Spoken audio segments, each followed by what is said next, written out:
Hey, what's going on, Jam fam? So Brawl Talk just dropped yesterday. I have watched it about 3 times now, and I took down a bunch of notes, so I am finally ready to go over what my W's and L's coming are in this upcoming update. Now, remember, I have not seen the actual sneak peeks that are coming out over the next couple of days, so I don't really know exactly what all the details about everything are, but I'm just giving you guys my impressions about everything that they talked about in Brawl Talk. And remember, this is just my opinions, and if you guys disagree with anything, you can let me know down in the comments. But again, I'm just going to walk you guys through what I think about everything that they talked about in Brawl Talk. All right, let's get into it. Did you send it to Wumbo? All right, so the first thing I want to talk about, and that's going to be the most important thing about this update, it's the thing they put right at the start of Brawl Talk, and that's going to be the Spongebob collab. Now, I think they did a pretty decent job with this collab, and I'm going to give it a small W here, but I have a couple reservations that hold me back from saying it's the best collab ever, and I want to talk about all that right now. All right, so let's start with what I do like about this collab before we talk about what I have reservations about. Now, obviously, the first thing that I really enjoy about this collab is going to be the skins. I really like the Squidward Mortis skin. I think it's absolutely hilarious, and the fact that it's a Brawl Pass skin does kind of suck for free-to-play players, but there's 3 variations of it, and within a year's time, if the licenses hold up, that is, then free-to-play players should be able to get it for gems or bling. On top of that, there's also going to be the SpongeBob skin for El Primo. Now, it does suck that it's on El Primo. Not everybody loves El Primo, but it is a free skin, and you can get it through your club event, and it looks like the only thing you need to do to participate in the club event is to earn as much Krabby Bucks or Crab Cash, I think that's what they called it. You just need to earn a bunch of Crab Cash to participate in your club event. After we reach a certain threshold, then everybody's going to get the skin for free, much like they did with the Godzilla event for the Buzz skin. So I think that's really cool. I'm a big fan of the fact that they're giving the skin out for free, and it seems very easy to participate in. So yeah, that's cool in my opinion. Now, of course, not all the skins are perfect. I do think a couple of them did miss the mark a little bit. Particularly, I'm not a big fan of the Jessie skin that is Sandy. To me, it feels like such a stretch to make Jessie into Sandy because, like, it just doesn't fit in my opinion. And on top of that, her turret turns into Gary, and Gary is SpongeBob Snail, but we're making it Sandy Snail in this skin, so that really doesn't make sense at all. And then on top of that, Mr. Krabs not being Griff is honestly a war crime. I don't know what they were thinking by not making the greedy brawler the greedy character from SpongeBob. Yes, you could talk about the models and all that, blah, blah, blah, but in my opinion, it fits so much better if it was on Griff, and making it Tick absolutely makes no sense in my opinion. So yeah, it is what it is. They're just skins, so it doesn't really matter, but yeah, most of the skins are pretty solid in my opinion. Next up, I do like that Jellyfishing is actually going to be its own mode. I think it seems pretty fun. I really like the idea that they took like one big thing about SpongeBob and made it into a game mode. Now, I am going to give this mode a try. I think it does have potential. Like I said, it does remind me of Bot Drop a little bit, but without the bot spawning, so it's not going to be quite as annoying to deal with. So, like I said, I'm going to give this mode a try, and I think it's going to be a halfway decent mode. I don't think it's going to be the best mode ever, but I do think it's going to be somewhat decent, and I am happy that they're trying something different instead of just reskinning like Gem Grab or something to be jellyfish themed for the season, because I think that would have been really lame and it would have been really phoned in.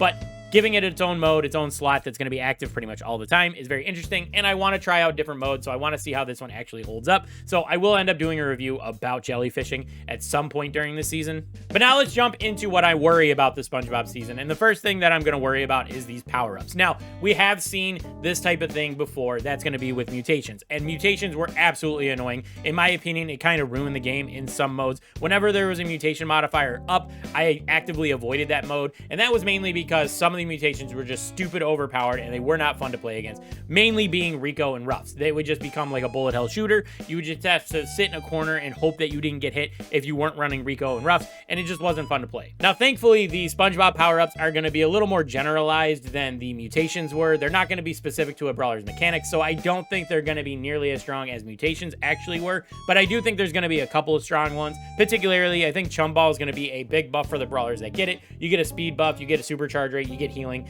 The Chum Ball just seems like it's going to do a lot of stuff for those brawlers. And then I think Spatula is also has the potential to be very OP, depending on what that damage threshold is, because it is a free kill, and then you get invisibility after you use the Spatula. So, like, depending on what that damage threshold is, if it's, like, below 50% HP, then it's going to be super OP, and it's going to be really annoying to deal with. But if it's, like, 15-20% HP, then it won't be so bad. And there's also going to be ones that seem like they're just very underwhelming, in my opinion. For example, Krabby Patty on tanks. Yes, it it's going to be damage reduction, and I think they get a speed boost or something like that when the shield actually activates after they lose all their Krabby Patties. But I don't think that's going to be very exciting for some of those brawlers. And then the bubble one seems like really like kind of underwhelming as well. Like control brawlers do like to have that, but it didn't seem like it did a ton of damage. So again, damage numbers can be changed. It really depends on like what the level ups look like, because they didn't really explain all of that. They didn't give us all the numbers in the Brawl Talk. But to me, it seems like a couple of them are going to be really weak, while a couple are going to be really strong, and it can make the game a little annoying to deal with. So we'll end up seeing what happens with these actual power-ups. We'll end up finding out. But right now, I'm just very skeptical about the entire thing. All right, so the second thing that I'm very skeptical about with this SpongeBob event is going to be that Mr. Krabs cash shop. Now, I do think right at the top that the deals they showed in Brawl Talk were absolutely nuts. You got a skin, you got pins, you got gold or something like that, and then you got a free hypercharge just for spending your Krusty Cash, which obviously is a very good deal. We have been looking for a new way to get hypercharges ever since they removed Hypercharge Unleashed, so I'm not going to complain that they're giving out hypercharges for free just for participating in the event. But what I am saying is that whenever we get these special events, for example, with like Godzilla or Classic Brawl or now SpongeBob, they've been very stingy with the actual gimmick that goes on with the event. For example, in Godzilla, we can only get a couple of eggs every couple of days. And then with this most recent example, Classic Brawl, they tried to do a hard cap of literally 10 mega boxes for the entire event, making it so you had to play every single day. Otherwise, you were going to miss out on your Rico skin, until the community actually pushed back about it. And then they opened the floodgates to give us way more mega boxes. But at first, they were going to be extremely stingy with it, and they weren't going to give us any wiggle room to miss a single day of Brawl Stars. Now, of course, they could have learned their lesson from the mega box fiasco, and they might be a little more generous with the Krusty Cash. Obviously, they're going to be giving some for free just for logging in. You're going to get some from playing the events, and I'm sure there's going to be quests and challenges going on to get Krusty Bucks. So we'll see what ends up happening with the Krusty Buck situation. Maybe we'll be able to buy a couple of these offers, and this complaint here will be totally null and void, and I'll recognize that right at the top, that I might just be complaining, but I am just going off the information that we have from previous events, and I do think that they might end up being a bit stingy with the Krusty Cash. So while I am excited about some of the things that are coming to the game, you know, the skins and jellyfishing, and I do think the rewards could be pretty decent depending on how much Krusty Cash we actually get, I am worried about some of the things, namely, you know, how much Krusty Cash we're getting and the power-ups in particular, like how they could actually affect ladder and stuff like that. So I can't say this is a big W. I do think it's a decent job, and I'm going to give it a W here, but not like the biggest W ever. Finally! All right, so you're going to notice while I talked about the SpongeBob season, I did bring up the fact that they are bringing in game modes specifically for the SpongeBob season, but I only talked about one, while there are actually 2 game modes being added for the SpongeBob season. And that's because I wanted to draw attention specifically to that second game mode on its own. So Trio Showdown is actually being added to the game finally, and I want to talk about how it's a big W for Brawl Stars to finally be adding this to the game. All right, so before we get too far into this, I'm just going to acknowledge that I am not a Showdown player. I'm probably really not going to play Trio Showdown, if I'm totally honest. I'll get my Krusty Bucks from it, and then I'll move on. But I do think that this is a very good thing for the game, because it is something the community has been begging for as long as I can remember. I can remember Reddit posts from like 2018, 2019, 2020 of people just begging for Trio Showdowns being added to the game, and we're finally getting it. Now, I'm 100% expecting this to be the most popular mode for pretty much the entire season. As long as it's out, I'm pretty sure everyone's going to try it out and try to enjoy it as much as they can. I mean, what's not to enjoy? It's going to be you and 2 of your friends going against a bunch of other people, and you get, you know, you get to play as a team in almost a 3v3 setting, but a little bit more than that, obviously, because there's going to be 12 total people. So I think people are going to really try to enjoy this as much as they can. And the only thing that really truly sucks is that it's going to be gone in October, and we're going to be sitting here wishing that it happens. But if it gets played enough and it comes back and it gets played more then it may end up being a permanent mode alongside solo and duo Showdown. So again, the Brawl Stars team actually listened to us. They're adding something that we have been begging for a long time, and I have to give it a big W here. Congratulations, Brawl Stars. You finally did something right. Good job. All right, so normally when I do my W's and L's video, I try to alternate between W's and L's, but I've already covered all my W's for this update, and now we're going to get a bit ranty here, and we're going to talk about some L's. So, in my opinion, Brawl Stars is focusing way too much on the upper rarities of brawlers, and I have to give it an L here. I think this is going to be a major pain point for free-to-play players, low spenders, and, you know, people who are newer to the game. I think people are going to suffer a lot if they keep going down this road, and I'm going to call it out here. All right, so it's nearly September, and I want to point out that since the start of the year, we've gotten basically 1 brawler every single month, and at this point, we've gotten 8 new brawlers on the year. And of the 8 brawlers, only 3 of them have been lower than Mythic Rarity. We've gotten Angelo, Barry, and Larry and Lori. those 3 brawlers have been epic rarity. Now, that's not too bad. Epic rarities are not that hard to unlock, but it gets a little more like pricey when you start getting into the mythic rarity. And in fact, we've gotten 2 legendary brawlers as well. So we've gotten 2 legendaries, 3 mythic brawlers, and only 3 epic brawlers. And the other thing I want to point out is we haven't gotten a super rare brawler since Gus, like almost 2 years ago. And we haven't gotten a on-release rare brawler since Rosa, like basically at global launch. Like Rosa was the first brawler to come out after global launch, if I remember correctly. And this is becoming a major pain point, in my opinion. Now, I'm a pay-to-play player that has all the brawlers unlocked, and I don't have an alt account to work through the Star Road, so I can't really speak from personal experience here. But I imagine every time you see a new legendary brawler or a new mythic brawler come out, while you're working on a brawler you're really not interested in, it can be pretty annoying because, like, say you're like halfway through Clancy right now, and then you're more interested in Mo. So then you switch over to Mo, but then you know you're gonna have to restart over on Clancy.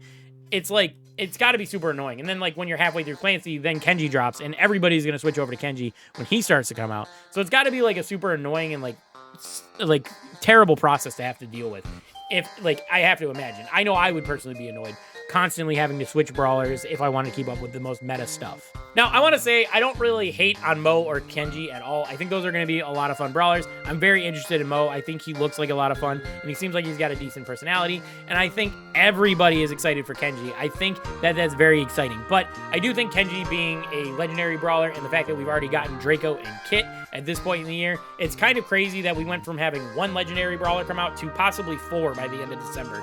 I think that's nuts, and the fact that they're just like constantly pumping out these high rarity brawlers, I think it's a major pain point, like I said many times, and I think it's bad for the credit economy because, like, every time a new brawler comes out, you're going to want to switch to that brawler because normally the newest brawler that comes out is the most meta brawler. I mean, we've seen that with Clancy, we've seen that with Draco, we've seen that with Angela and Melody, both. It's like every time a new brawler comes out, they are super, like, strong, and if you're constantly switching, you're never going to be able to backfill your brawler catalog. So it's got to be annoying, and I can't say that most people are going to be fans of this. I think I would be personally way more upset about it if I was experiencing it personally. So I'm going to call it out here. They need to release brawlers that are lower rarity if they're not going to slow down on the brawler release cycle, in my opinion. Still no pickles! All right, so now we're on the last thing I want to talk about, and this is going to be the biggest L I could think of about coming out of Brawl Talk, and that's going to be the actual lack of long-term content being added to the game. Now, this is something that Kairos Time talked about in his 100% honest review video, and I have to fully agree with that. There's a distinct lack of content that actually sticks around in these last couple of updates. For example, something like mutations, or now these Spongebob power-ups, or even mega boxes. Like, they're being added temporarily, and we get to have fun and enjoy them for the season, but after the season's over, the game is basically the same it was before the season even started. Like, nothing actually stays in the game, and I think that is a big mistake that Brawl Stars is making. They're overlooking it for the short-term games right now. Like, there's only 2 things I can point at that are, like, meaningful changes to the game, and that's going to be hypercharges and ranked. And hypercharges are nearly a year old, and they've been dragging their feet on releasing those for all the brawlers, and ranked is nearly 6 months old, and not everybody loves ranked. There are a lot of pain points with ranked, you know, particularly, like, at the top of ranked and ranked star drops. They've done a little bit to try to address ranked star drops, but it's not perfect at all. I think this is a huge issue for the game because while Brawl Stars is the most popular it's ever been, and arguably in the best state it's ever been in, eventually people are going to get bored because everything gets so stagnant. We get these, like, fleeting events that don't change the game, and then you're going back to playing the exact same game that it was over a year ago, and it's just gonna get boring eventually for certain people. Like, being totally honest, the last 3 updates have been so similar to each other that it's, like, almost uncanny. Like, all right, we had the Godzilla event, we had the Mega Box event, now we're having the Spongebob event. So each season has had one big gimmick event going on. Then there's temporary modes that are fun while they last, but they're not guaranteed to stick around at all. For example, City Smash, Paint Brawl, now Jellyfishing, and Trio Showdown. Yes, there's a brawler that comes out every month, and that's fun to play with, but if you don't like the brawler, you're probably not going to play it. For example, Angelo. I never play Angelo. Even though he's a top-tier brawler, I just don't enjoy his playstyle, and he basically added no content for me because I tried him out, didn't enjoy him, and I still have him at like 300 trophies. Stuff like that are making these updates feel very similar to one another, and it's almost like the game is never really changing. It's just like, what's the event going to be? What brawlers are we getting? What game mode do we get to try for now? And then, like I said, there are pain points that are needing to be addressed that are just getting overlooked. Some examples of this are going to be staleness of game modes. We've had the exact same permanent game modes for a little while now, and it's like, the same thing over and over and over again. On top of that, there's also the coin economy that needs to be addressed. People are dying to get more coins while they're drowning in power points. I already mentioned ranked. That's not the most popular amongst pro players. There's a bunch of reasons that go on. There's a lot of things they could do to adjust rank to make it a little more fun and a little more engaging for all players across all spectrums, not just the casual players. And then trophies are extremely useless. The trophy system is totally broken in this game and it needs to be addressed in some way, shape, or form, but they haven't even sat down to even talk about it as far as I know, and I would love to see trophies get reworked in some way, shape, or form. Those are just 4 things that I thought of off the top of my head while I was jotting things down on paper. I'm sure you guys got your own pain points that you would like to talk about, so you can drop those down in the comments. But what I'm trying to say is that right now they're trying to like prioritize these fun, big events rather than actually working on the game, adding things that are permanent. And like I said, I have to give it an L here. Like, the game is fun and I'm enjoying it, but also I recognize that like it's getting stale very quickly.